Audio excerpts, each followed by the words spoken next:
Hallelujah, good morning. हर रोज आप दैनिक मनन कार्यक्रम में जुड़ रहे हैं, इसके लिए मैं प्रभु का शुक्रगुजार हूं। आप कहां से जुड़े हैं? आपके शहर का नाम, आपका नाम कमेंट सेक्शन में हमें जरूर बताएं। और हर रोज लाइव में जुड़े, प्रभु के वचन को सुने। आइए प्रार्थना के साथ हम आज के मनन को शुरू करते हैं। पवित्र पिता, आपका धन्यवाद प्रभु, दिन प्रतिदिन आपके वचन को इस प्रकार सुनकर अपने दिन को आरंभ करने का, आपके गवाह होकर जीने का जो आप हमें अवसर दे रहे हैं, हम आपके शुक्रगुजार हैं। प्रभु, आज फिर से अपने वचनों से हमसे बात करें। प्रार्थना यीशु के नाम से मांगते हैं, आमीन। प्रभु की महिमा हो। कैसे हैं आप लोग? उम्मीद करता हूं कि आप सभी भले चंगे हैं, तंदुरुस्त हैं, प्रभु के वचन के अनुसार जीवन बिता रहे हैं। इन अंत के दिनों में कई विभिन्न प्रकार के सुसमाचारों को हम सुन रहे हैं। प्रार्थना सभाएं कम होकर पार्टी ज्यादा बन गई हैं। प्रार्थना के बाद खाना पीना एक हद तक ठीक है, लेकिन उससे ज्यादा महत्वपूर्ण है कि हम प्रार्थना में प्रभु के सामने पश्चाताप करते हुए समय बिताना चाहिए। कई बार वचन सुनते हुए आजकल हम लोग सुन रहे हैं, जीवन में कष्ट नहीं आ सकते, बीमारियां नहीं आ सकती, प्रभु क्षमा करने वाले हैं, प्रभु प्रेमी हैं। इस प्रकार के विभिन्न वचनों को आजकल हम सुनते हैं। लेकिन अगर हमें हमारी जिंदगी में वास्तविक शांति चाहिए, वास्तविक समाधान अगर चाहिए, तो आवश्यक है कि हमारे जीवन में पश्चाताप हो। बिना पश्चाताप के हम उनके संतान नहीं बन सकते। आपने सुना होगा, कई प्रचारक प्रचार करते हैं पश्चाताप की आवश्यकता नहीं, सीधे पवित्र आत्मा की सामर्थ्य पाई जा सकती है, प्रभु की आशीष पा सकते हैं। इस प्रकार के वचनों को आजकल हम सुन रहे हैं। आपकी गलती को उजागर करने वाला है प्रभु का वचन। ना केवल उजागर करता है, बल्कि आपको चेतावनी भी देता है। फिर जब आप अपने पापों को समझकर, जानकर, मानकर पश्चाताप करते हैं, तो पवित्र आत्मा उस पाप पर विजय पाने के लिए आपको सामर्थ्य, ताकत देते हैं। वास्तविक मसीही शिक्षा क्या है कि एक पापी पहले पवित्र किया जाता है, फिर पवित्र आत्मा से भरा जाता है। मुझे बताइए, आप लंबे समय से वचन सुनते आ रहे हैं, कहते हैं, क्या आपके अंतरंग में कोई बदलाव आया है? क्या आपके चाल चलन में बदलाव आया है? क्या सांसारिकता में आज भी आपका मन लगता है, या फिर प्रभु की बातों में आप जी रहे हैं? अपने आप का परीक्षण करके आप देखें। इन दिनों में आजकल जहां कहीं देखें, मीटिंग वगैरह का आयोजन किया जाता है। जहां देखो वहां मीटिंग है कि नहीं?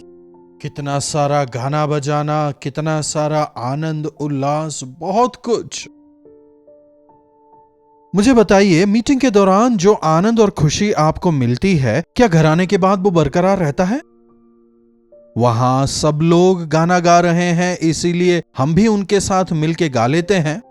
लेकिन अकेले में कैसे हैं? जब आप अकेले होते हैं, प्रभु के सानिध्य का कितना आनंद ले पाते हैं? प्रभु का वचन सुनने के दौरान वो वचन हमारे हृदय की स्थिति को उजागर करेगा। जब हम प्रभु के वचन को सुनते हैं, हमें याद रखना होगा कि प्रभु का वचन जीवित है और वचन हमारी परीक्षा करता है। बाहरी भक्ति की आवश्यकता नहीं। हालेलुया हालेलुया आजकल सब लोग गाते रहते हैं। हालेलुया हालेलुया कहते हुए ताली बजाकर गाना नहीं, लेकिन हृदय की गहराई से जो पाप हमने किए हैं, जो गलतियां हमने की हैं, उनके लिए माफी मांगना, पश्चाताप करे बिना हम प्रभु परमेश्वर के प्रिय हम नहीं बन पाएंगे। अंत के दिनों में झूठे भविष्यवक्ता खड़े होंगे। कितना सत्य है यह वचन, आसपास देखने से पता चलता है। प्रभु के वचन को तोड़ मरोड़ कर पेश करना उनका काम है। प्रॉस्पेरिटी गॉस्पेल होने दीजिए, चंगाई की बात होने दीजिए, बाहरी बातों की बात करते हैं, सांसारिकता की बात करते हैं, लेकिन आंतरिक शुद्धिकरण की शिक्षा कम होती जा रही है। यहेजकेल भविष्यवक्ता के सेवकाई के दौरान इस्राएल की जो परिस्थिति थी, वह भी कुछ ऐसी ही थी। देखिए, यहेजकेल 13 उसकी 10वीं आयत। क्योंकि उन्होंने शांति है ऐसा कहकर मेरी प्रजा को बहकाया है, जबकि शांति है नहीं। जबकि वहां शांति नहीं थी, फिर भी शांति शांति कहकर उन्होंने मेरी प्रजा को बहकाया है। कौन है ये लोग? भविष्यवक्ता, परमेश्वर का वचन सुनाने वाले। दरअसल प्रभु का वचन तो नहीं सुनाते थे, लेकिन नाम जरूर था।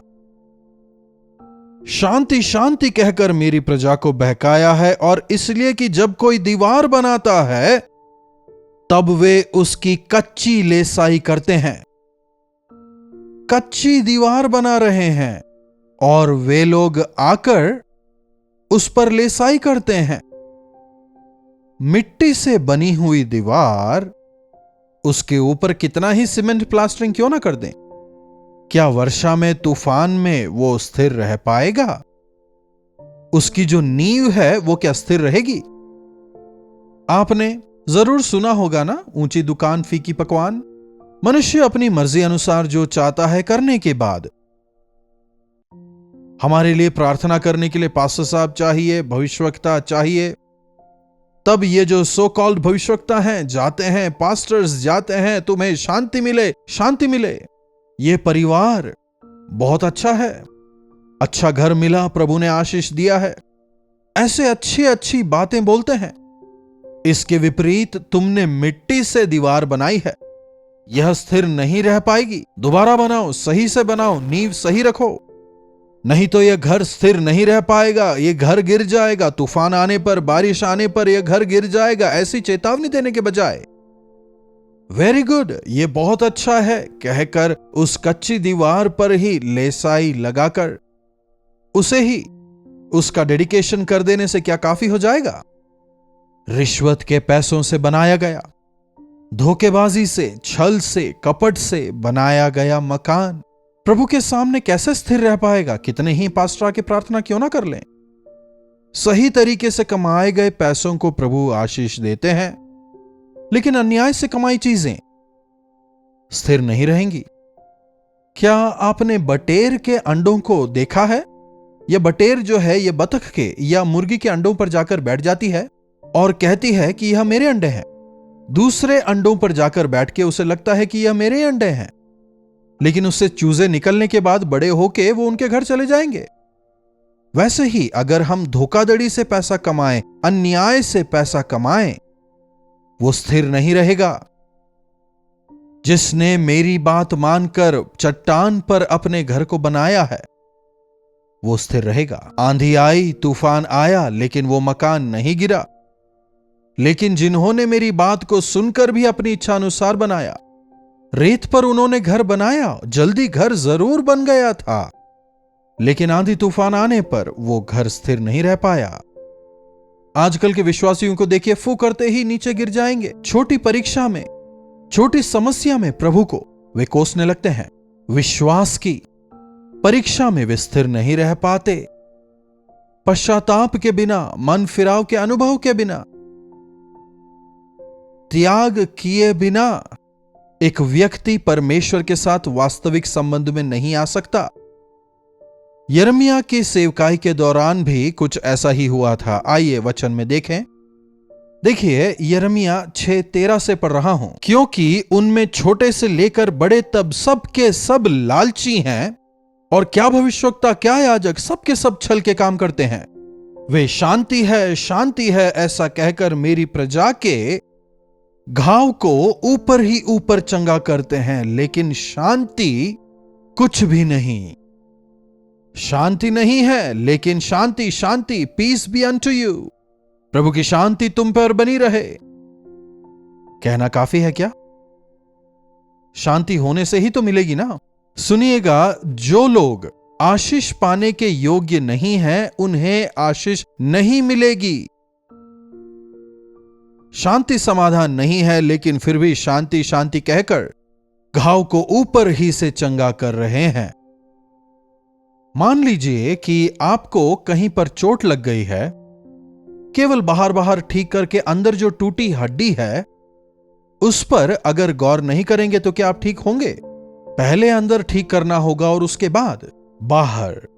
मान लीजिए किसी को बंदूक की गोली लग जाती है। अरे, इन्हें गोली लग गई है, कोई बात नहीं, गोली को अंदर ही रहने दो, हम बाहर स्टिच लगा देते हैं और आपको घर भेज देंगे, कैसा रहेगा बताइए? कितना खतरनाक है यह। वैसे ही बाहरी घाव जो है वह इतना प्रमुख नहीं है, लेकिन वो घाव आखिर हुआ क्यों, उसकी जो अंदरूनी वजह है उसका ट्रीटमेंट जरूरी है। मन फिराने का मतलब है दिल की गहराइयों के अंदर जो पाप का स्वभाव है उससे दूर होना। प्रभु यीशु का सबसे पहला सुसमाचार क्या था? परमेश्वर का राज्य करीब है, इसलिए मन फिराओ। यूहन्ना बपतिस्मा देने वाला बपतिस्मा देने के समय क्या सुसमाचार सुना रहा था? परमेश्वर का राज्य निकट है, इसलिए मन फिराओ। आदि कलीसिया के दौरान जो शिष्य थे, पहला सुसमाचार क्या सुनाया? उद्धार पाने के लिए हमें क्या करना है? जब पूछा तो मन फिराओ और बपतिस्मा लो, तब तुम परमेश्वर के राज्य के भागी बनोगे, स्पष्ट कहते हैं। लेकिन आज मेरे जीवन में चमत्कार हुआ, मैं बदल गया, मुझे चंगाई मिली, मैं बदल गया। अचानक से एक जमीन मैं खरीद पाया, हालेलुया कहते हैं। बाहरी तौर पर प्रभु प्रभु कहते हैं, लेकिन अंदर में अभी भी पाप है। हृदय की गहराइयों को हमें परख कर देखना है। दिल की गहराई कैसे समझ पाएंगे? जब हम प्रभु के सानिध्य में प्रार्थना करेंगे, तब हमारे दिल की गहराई में क्या क्या बातें हैं, वो तमाम बातें बाहर निकल कर आएंगी, पवित्र आत्मा बताएंगे। इसीलिए एक मसीह के लिए उद्धार पाने के बाद उपवास का जीवन, प्रार्थना का जीवन आवश्यक है, काफी आवश्यक है। जब कभी आपको मौका मिले, ना केवल चर्च में लेकिन व्यक्तिगत तौर पर भी उपवास करें, प्रार्थना करें। हां, ऊंचे स्वरों से गीत गाते हैं, ताली बजाते हैं, म्यूजिकल इंस्ट्रूमेंट्स वगैरह बजाते हैं, अच्छी बात है, लेकिन उसके पहले आवश्यक है कि हृदय को शुद्ध करें।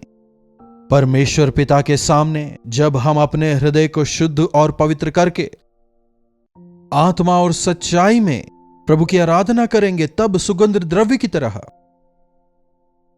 खुशबू प्रभु तक पहुंचेगी। अशुद्ध हृदय के साथ जब आप गीतों को गाएंगे, दाऊद की तरह गा रहा हूं कहते हैं, दाऊद की नाई स्तुति कर रहा हूं गाते हैं, लेकिन क्या परमेश्वर तक वो गीत पहुंचते हैं? तुम अशुद्ध मन से मुझे पुकारते हो, इसीलिए तुम्हारी पुकार मुझ तक नहीं पहुंचती, प्रभु कहते हैं। इसलिए आवश्यक है कि हमें अपने हृदय को शुद्ध करना है। रोज बरोज हमें मसीह के सामने आकर पश्चाताप करना है, अपनी गलती माननी है, उनके लहू से धुलकर हमें पवित्र होना है। अपने उस पापमय स्वभाव से, अपने उस पापमय चरित्र से हमें अपने आप को पवित्र करना है, पश्चाताप करना है। क्या आपने मन फिराया है? क्या आपने उद्धार पाया है?